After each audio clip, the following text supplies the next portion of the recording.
hodiš toliko dolgo, že pol ure te čakam. Prosti, no, ampak vse veš, selim se. A ja, bogi si nosil. Ma ne, zdaj še ne.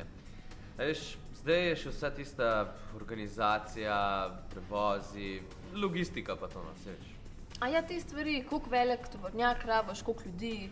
To, točno to. Ampak sej v bistvu nositi mi bojo že prijatelji pomagali, ne. Saj, če boš kaj rabil, mi kar reči. Hvala, ampak mislim, da bomo kar fanti nosili stvari, prav? Ne, mislila sem za logistiko. Ker to pa obvlada. A res? Od kdaj pa? Od danes. Povejte mi, kaj je pravzaprav delo logistika?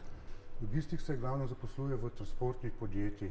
Dela v cestnem, železniškem, letalskem in pomorskem prometu. Lahko dela tudi v špediciji, v carini, v vojski.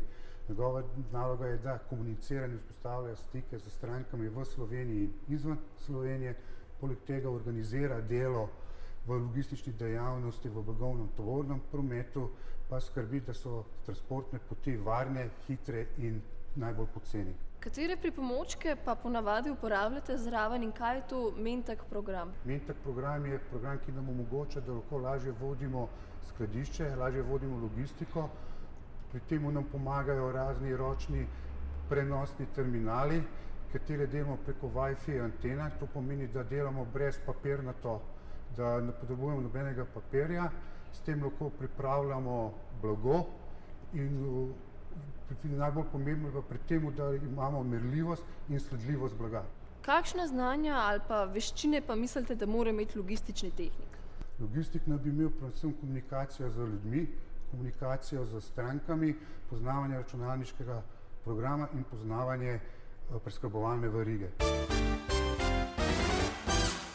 Koliko časa traja izobraževanje za logističnega tehnika in česa vse se dijaki v tem času naučijo? Imamo dve vrsti izobraževalnih programov za logistične tehnike. Eden je 4-letni,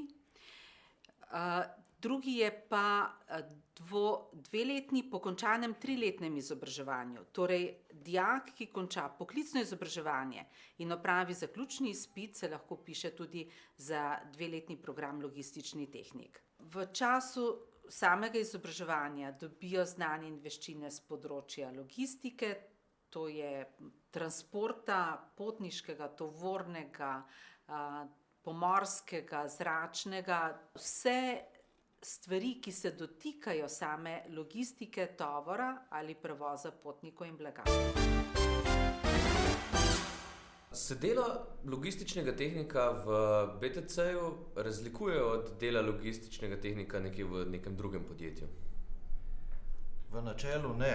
Skladišna dejavnost je znana, lahko bi rekel relativno enostavna, treba je pretovarjati blago, nabirati, viličariti in tako dalje. Tako operativno delo se nič ne razlikuje, razlika pa je po mojem mnenju, prepričanju v vodenju, v menedžmentu. Pa bi rekli, da je v tem poklicu se zelo pomembno hitro prilagajanje na neke tehnološke novitete v tem poklicu? Predvsem je pomembno, da menedžment, vodilni delavci v tej dejavnosti, da se zavedajo nujnosti uporabe moderne tehnologije, spremljanja tehnološkega napredka na tem področju. Saj, kot sem že rekel, v načelu je dejavnost enostavna, ampak vendarle, če ne spremljaš tehnologije, organizacije, predvsem pa informacijske tehnologije v tej dejavnosti, si dokaj hitro izven igre in imaš prevelike stroške in ne dosegaš želenih rezultatov.